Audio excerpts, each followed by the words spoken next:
Aam Aadmi party BJP തർക്കം ഇടയിൽ ഇതാ പഞ്ചാബ് മന്ത്രി ED കസ്റ്റഡിയിലായിരിക്കുന്നു എന്നുള്ള വാർത്ത കൂടി വരികയാണ്. സഞ്ജീവ് അറോറയാണ് കള്ളപ്പണ ഇടപാട് കേസിൽ അറസ്റ്റിലായിരിക്കുന്നത്. മൊബൈൽ ഫോൺ വിൽപ്പനയുമായി ബന്ധപ്പെട്ട് വ്യാജ GST ഇൻവോയ്സുകൾ സൃഷ്ടിച്ച് 100 കോടിയിലധികം രൂപയുടെ ക്രമക്കേട് നടത്തിയെന്നാണ് ആരോപണം.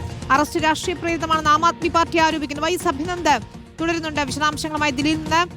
അഭിനന്ദ്, എങ്ങനെയായിരുന്നു ഇത്ര വലിയ തട്ടിപ്പ് നടത്തിയത്? പ്രത്യേകിച്ച് മൊബൈൽ ഫോൺ വിൽപ്പനയുമായി ബന്ധപ്പെട്ട് വ്യാജ GST ഇൻവോയ്സുകൾ സൃഷ്ടിച്ചു എന്നൊക്കെയാണല്ലോ പറയുന്നത്. എന്താണ് വിശദാംശങ്ങൾ?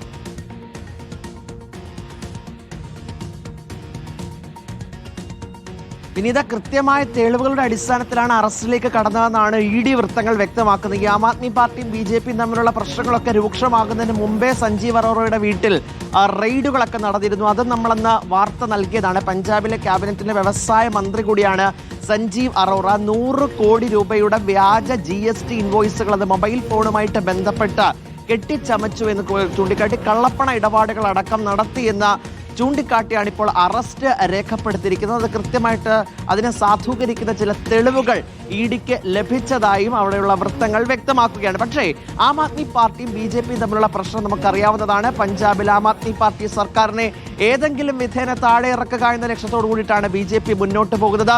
രാഘവ് ചദ്ദ അടക്കമുള്ള MPമാർ പാർട്ടി വിട്ട BJPയിൽ ചേർന്നതിന് ശേഷം അതിന്റെ ചരടുവലികൾ സജീവമാക്കുകയും ചെയ്തു. അതിനിടയിലാണ് ഇത്തരത്തിലേക്കുള്ള ഒരു അറസ്റ്റ് പോയിരിക്കുന്നത്. അങ്ങേയറ്റം രാഷ്ട്രീയ പ്രേരിതമാണെന്നാണ് ആം ആദ്മി പാർട്ടി വ്യക്തമാക്കുകയും ചെയ്തതിന് പിന്നാലെ അറസ്റ്റിന് പിന്നാലെ വ്യാപക പ്രതിഷേധങ്ങളിലേക്ക് ഇപ്പോൾ ആം ആദ്മി പാർട്ടി കടക്കുകയും ചെയ്തിട്ടുണ്ട്.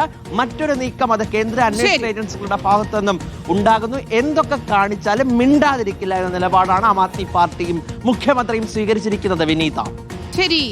വൈഎസ് അഭിനന്ദ് വിശദാംശങ്ങൾ.